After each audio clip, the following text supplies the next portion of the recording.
สบายดีสบายดีและสวัสดีบรรดาแม่พี่น้องมดทุกผู้ทุกคนอีกตืมคือเก่าคือเดิมเนาะก็พอดีแผนล่มพี่น้องเนาะตามแผนในมื้อนี้นี่เฮาจะต้องได้เดินทางไปที่อุดมไซเนาะ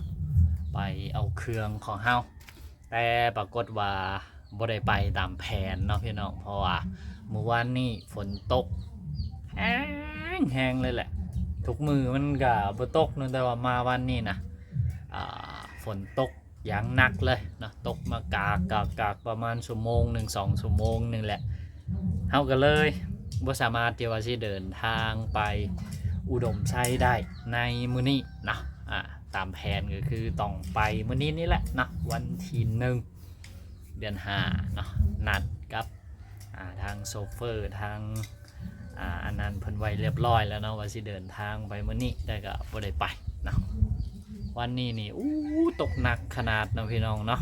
แต่ว่ามื้อนี้นี่กลับกันเลยพี่น้องแดดแป๊ดเลยแต่เช้าจับค่ำเมื่อเช้าเปาดำกับพี่พอกับพากันเมื่อเบิ่งสวนยางเนาะแต่ว่าบ่ได้ถ่ายอัปเดตให้กับบรรดาให้พี่น้องได้เบิ่งเมื่อวานนี่นะนำจนเต็มห้องนี่แหละท่วมห้องนี่จนล้นเข้าทางในนะ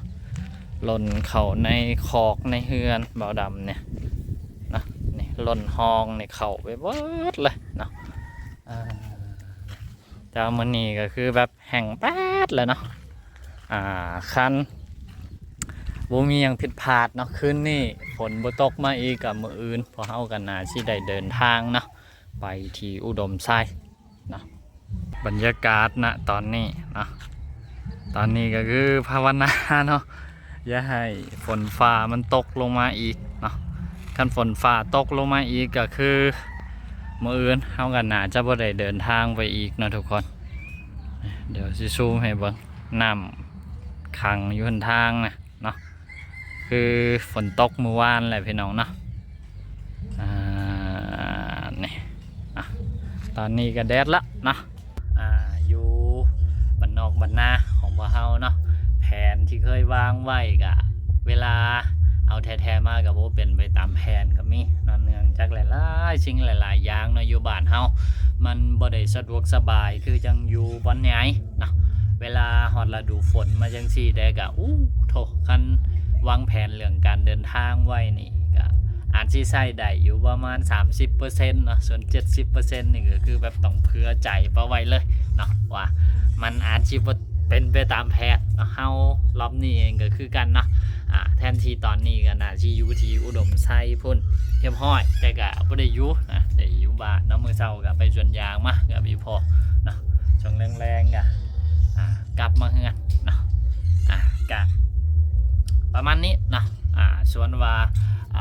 การไปอุดมไซของเฮานี่เฮาสิไปเฮ็ดแม่ยังไปเอาแม่ยังก็ถ้าเป็นไปได้นะบ่าวดำสิพยายามเก็บภาพบรรยากาศมาฝากมาตอนนะชื่อบอกเลยนะตอนนี้นี่บ่าวดำตื่นเต้นชุดพี่น้องกับการที่ว่าสิไปอุดมไซฮอบนี่นะตื่นเต้นลุ้นด้วยกับสภาพอากาศอยู่บ้านเฮานี่ล่ะพี่น้องเอ้ยนะก็ประมาณนี้สำหรับ EP นี้ก็สั้นๆเนาะบ๊ายบายพี่น้องมาอัปเดตสถานการณ์เนาะดินฟ้าอากาศอยู่บ้านเฮากับบรรดาพี่น้องได้เบิ่งได้ชมนะสบายดีบ๊ายบาย